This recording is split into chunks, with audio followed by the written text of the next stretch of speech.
স্বাগত দীপ্তর সন্ধ্যার সংবাদে আপনাদের সাথে আছি আমি আনোয়ারুল আলম। শুরুতেই জানাবো সংবাদ শিরোনাম। শেষ মুহূর্তের প্রচারে ব্যস্ত প্রার্থীরা ঢাকায় জনসভা করছেন বিএনপি চেয়ারম্যান ও জামায়াত আমির। উৎসবমুখর পরিবেশে হবে ভোট, নেওয়া হয়েছে নিশ্ছিদ্র নিরাপত্তা ব্যবস্থা, জানালেন ডিএমপি কমিশনার। লেবাননের ত্রিপোলিতে দুটি আবাসিক ভবন ধসের ঘটনায় নিহত বেড়ে 14, 8 জনকে জীবিত উদ্ধার।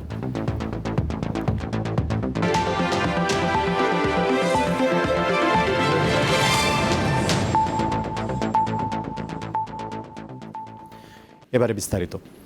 বিএনপির অভিজ্ঞতাকে কাজে লাগিয়ে দেশকে দুর্নীতিমুক্ত করার প্রতিশ্রুতি দিলেন দলের চেয়ারম্যান তারেক রহমান।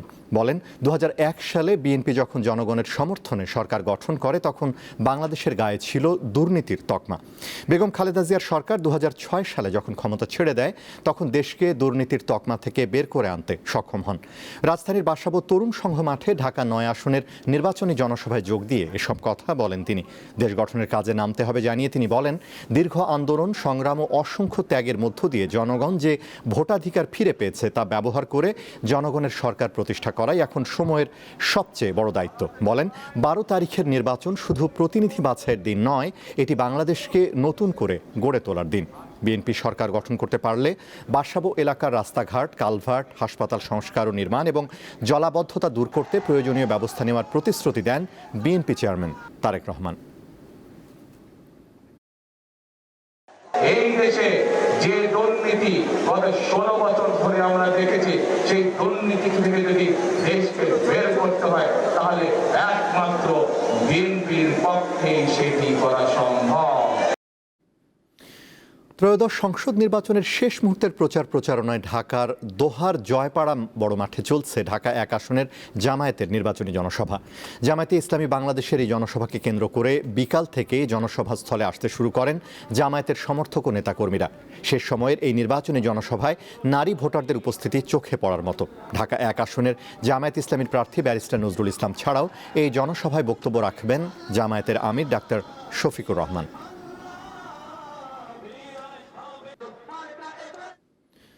ত্রয়োদশ জাতীয় সংসদ নির্বাচনে এবার নতুন সংযোজন পোস্টাল ভোট। এবার প্রথমবারের মতো প্রবাসী ও দেশে 15 লাখেরও বেশি ভোটার পোস্টাল ব্যালটে ভোট দিচ্ছেন। তবে শুরু থেকেই নানা বিতর্ক, চ্যালেঞ্জের মুখে ভোটদানের এই পদ্ধতি। পোস্টাল ভোটের কারণে এবার ভোটের ফল পেতে দেরি হবে বলে জানিয়েছে নির্বাচন কমিশন।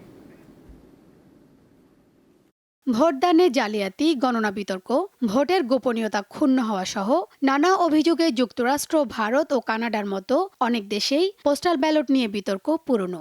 এমন প্রেক্ষাপটের মধ্যেই আসন্ন ত্রয়োদশ জাতীয় সংসদ নির্বাচনে পোস্টাল ব্যালটে ভোট গ্রহণ করছে বাংলাদেশ।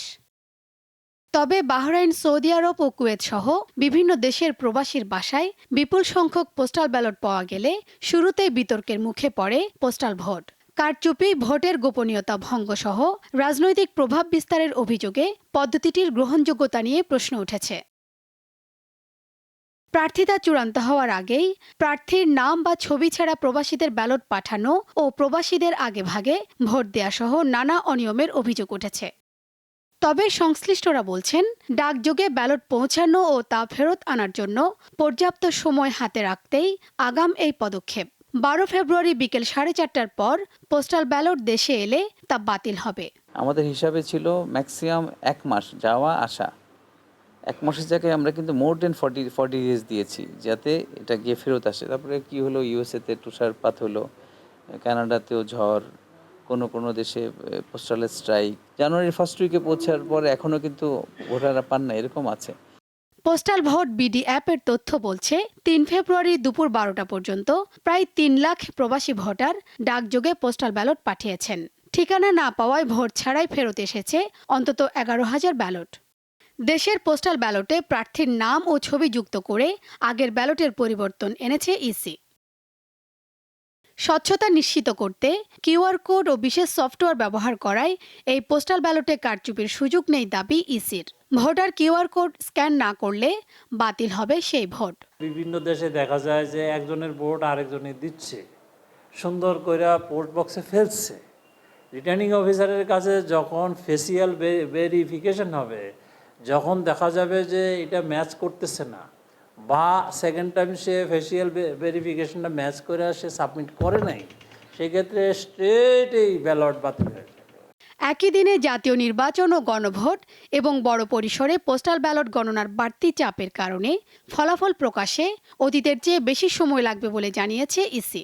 যে ব্যালট স্ক্রুটিনাইজ করবেন গণনার সময় ওনার কিন্তু 2 পাতার 119টা সিম্বল দেখতে হচ্ছে।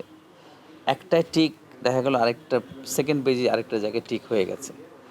টিক ক্রসটাও তো এটা যেই কলম দিয়ে করছেন এটাও তো দেখতে সময় লাগবে, কনফার্ম করতে হচ্ছে। সো এই জন্য এখানে সময় যাচ্ছে। হিউম্যান বিইং কাউন্ট করবে, ম্যানুয়ালি কাউন্ট করবে, এখানে সময় এক্সট্রা লাগবে।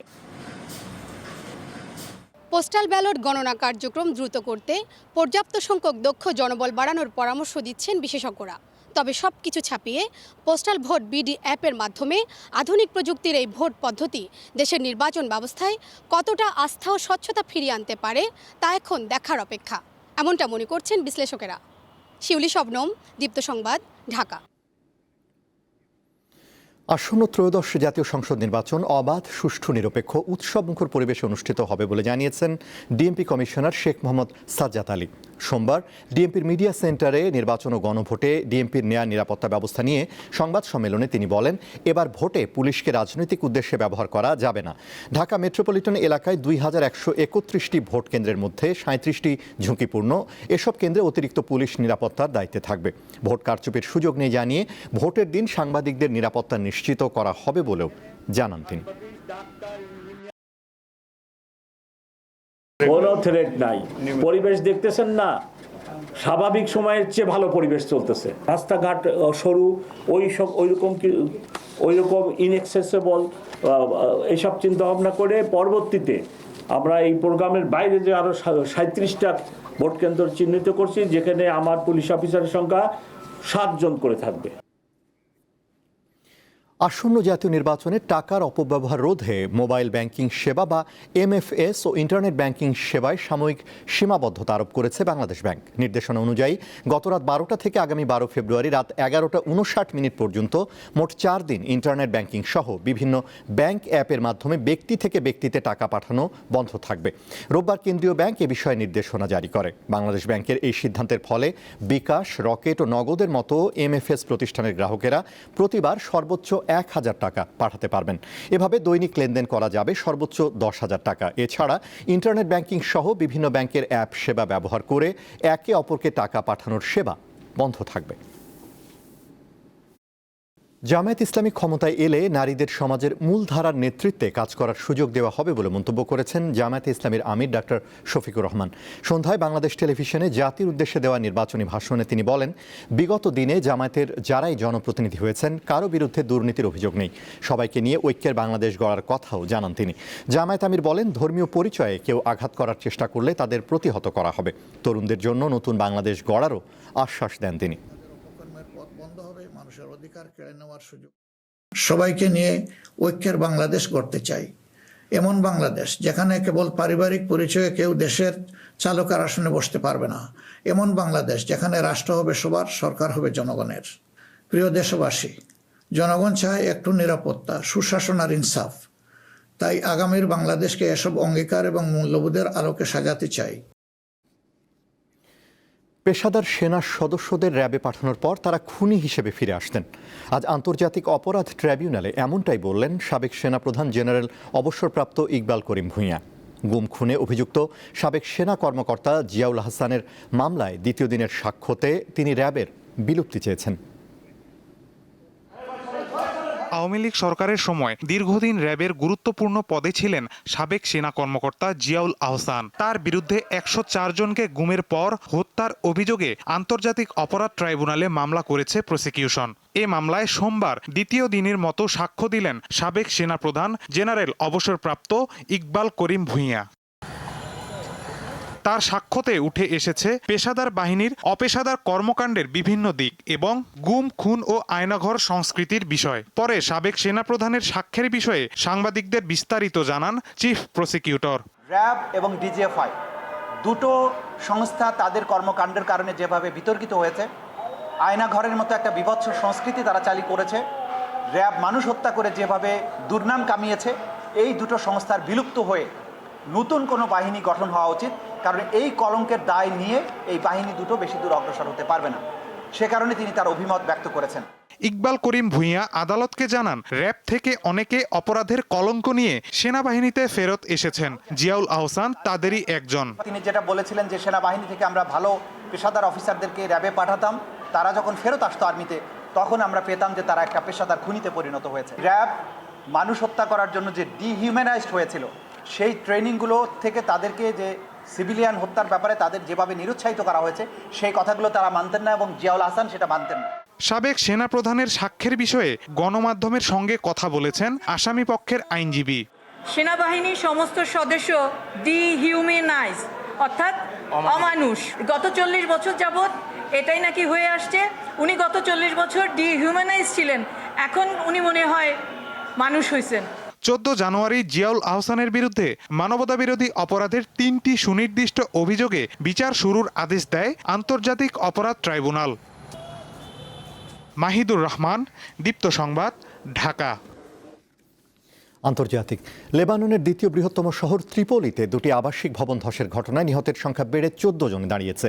সোমবার লেবাননের দমকল বাহিনীর প্রধান ইমাদ ক্রেইস জানান, ধ্বংসস্তূপের নিচ থেকে 8 জনকে জীবিত উদ্ধার করা হয়েছে।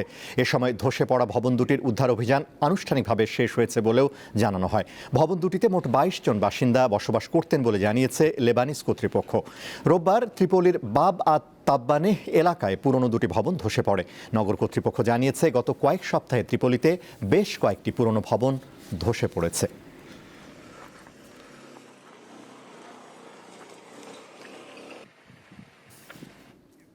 শেষ করব দীপ্তর সন্ধ্যার সংবাদ, তার আগে সংবাদ শিরোনামগুলো জানাবো আরও একবার। শেষ মুহূর্তের প্রচারে ব্যস্ত প্রার্থীরা ঢাকায় জনসভা করছেন বিএনপি চেয়ারম্যান ও জামায়াত আমির। উৎসব মুখর পরিবেশে হবে ভোট, নেওয়া হয়েছে নিশ্ছিদ্র নিরাপত্তা ব্যবস্থা, জানালেন ডিএমপি কমিশনার। লেবাননের ত্রিপোলিতে দুটি আবাসিক ভবন ধসের ঘটনায় নিহত বেড়ে 14, 8 জনকে জীবিত উদ্ধার।